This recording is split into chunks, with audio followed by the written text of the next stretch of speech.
Hello everyone, here we'll be taking up the last 4 questions in exercise 6.4 of chapter squares and square roots. Sixth question, find the length of the side of a square whose area is 441 meters square. So I consider a square figure ABCD. Side AB is to be found out, which we do not know. And area they have given us as equal to 441 meters square. Now I know that area can be written as side square.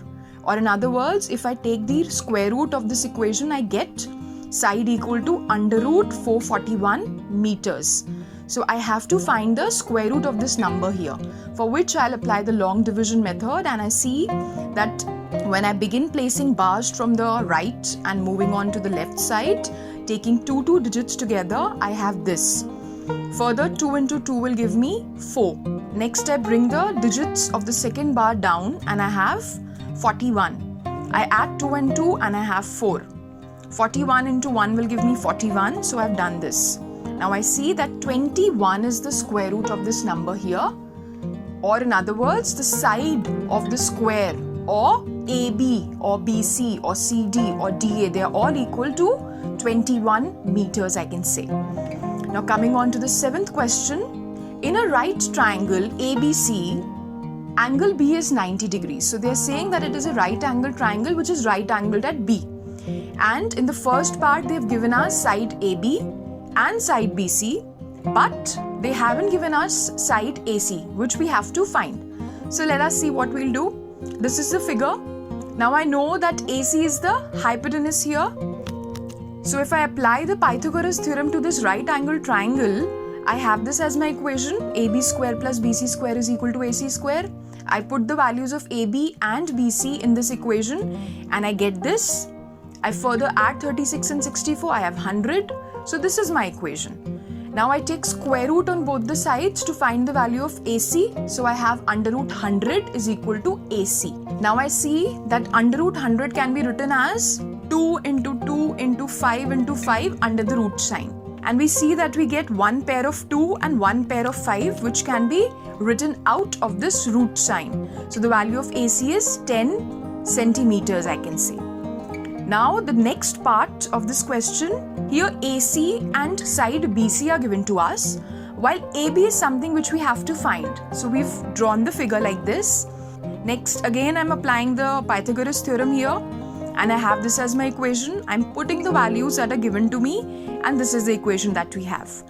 So I take this 25 on the other hand, and I have AB square is equal to 169 minus 25, which will give me AB square equal to 144. Now next I take the square root on both the sides. Also I see that 144 can be written in the terms of its prime factors as 2 into 2 into 2 into 2 into 3 into 3.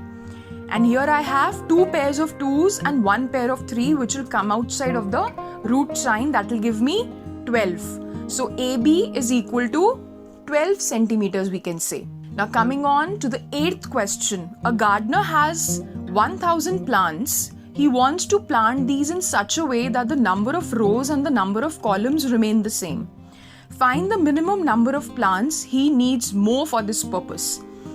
Now, here they are saying that there are 1000 plants and they're also wanting us to find the minimum number of plants that he'll need more. So we can say that this 1000 is not a perfect square number. In other words, they are wanting us to find a number that must be added to this 1000 to make it a perfect square number. So here I'll find the square root of this number by using the long division method. This we've already done. And this is something that we get after applying all the concepts that we've studied in this exercise. So I see that the remainder here is 39. Now when we had to find the number that must be added to make this a perfect square number in the previous questions of this exercise, so in the questions we were finding the next perfect square number. Here it is 32 square, which is 1024. And from this perfect square number, we were subtracting the number that was given to us.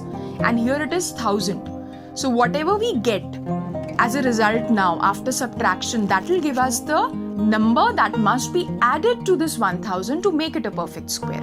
In other words, here this number that is 24, it will give us the minimum plants that are needed more. Now coming on to the 9th question here.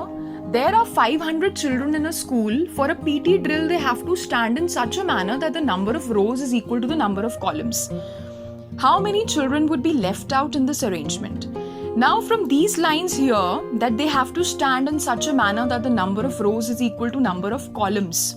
So if the number of rows are x, then the number of columns are also x. So what will be the total number of children? They'll be x into x or x square.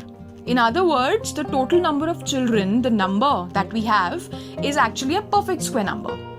Alright? But here they say that there are a few children who will be left out in this arrangement.